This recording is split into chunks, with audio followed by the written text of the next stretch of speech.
எல்லாருக்கும் வணக்கங்க. வீட்லேயே ரொம்பவே டேஸ்டி அண்ட் ஹெல்த்தியாக வந்து வெஜ் பிரியாணி எப்படி பண்ணுறதுன்னு பார்த்துடலாம். ஃபஸ்ட்டு ஒரு குக்கரில் வந்து நெய் ஊற்றிக்கோங்க. நெய்க்கு அப்புறம் பார்த்திங்கன்னா கடலெண்ணெய் சேர்த்துக்கோங்க. கடலெண்ணெய் சேர்த்திங்கன்னா ரொம்பவே டேஸ்ட்டாக இருக்கும். அடுத்த பட்டை வகைகள் எல்லாமே சேர்த்துக்கோங்க. அடுத்து வந்து ஆனியன், ஒரு 3 ஆனியன் சேர்த்துக்கோங்க.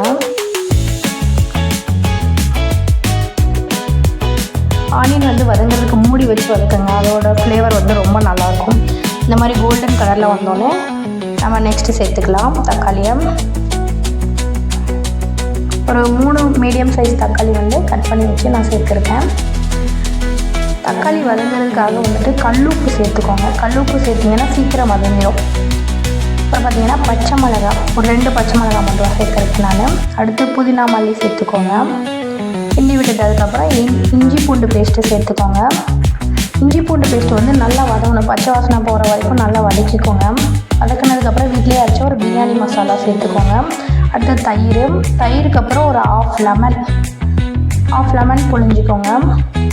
இந்த மாதிரி எண்ணெய் பிரியிற அளவுக்கு நல்லா வதக்கிக்கோங்க. மீடியம் ஃப்ளேம்லேயே வச்சு வதக்கிக்கோங்க. தேவையான அளவு வெஜிடபிள் சேர்த்துக்கோங்க. எனக்கு வந்து வெஜிடபிள் நிறையா சேர்த்தா பிடிக்கும், அதனால் நான் நிறைய வெஜிடபிள் சேர்த்துருக்கேன். உங்களுக்கு எவ்வளோ தேவையோ அந்த அளவுக்கு சேர்த்துக்கோங்க. வெஜிடபிள் சேர்த்தோன்னே நல்லா கிண்டி விட்டுருங்க. கிண்டி விட்டதுக்கப்புறம் பார்த்திங்கன்னா அரிசி சேர்த்துக்கோங்க. ஃபஸ்ட்டு அரிசி தான் சேர்க்கணும். அரிசி சேர்த்ததுக்கப்புறம் நல்லா கிளறி விட்டுருங்க.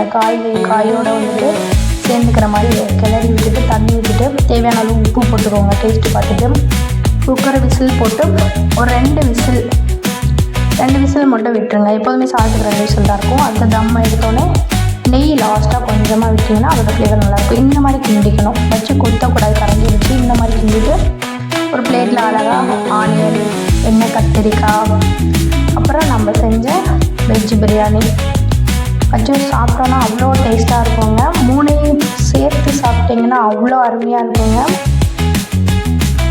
அப்புறம் பார்த்திங்கன்னா அப்புறம் நம்ம வீட்டில் இருக்க குட்டீஸ் எல்லாருமே சாப்பிட்டாங்க, விரும்பி சாப்பிட்டாங்க. வீடியோ பிடிச்சிருந்தால் லைக் பண்ணுங்கள், ஷேர் பண்ணுங்கள், கமெண்ட் பண்ணுங்கள், மறந்துடாமல் சப்ஸ்கிரைப் பண்ணிடுங்க.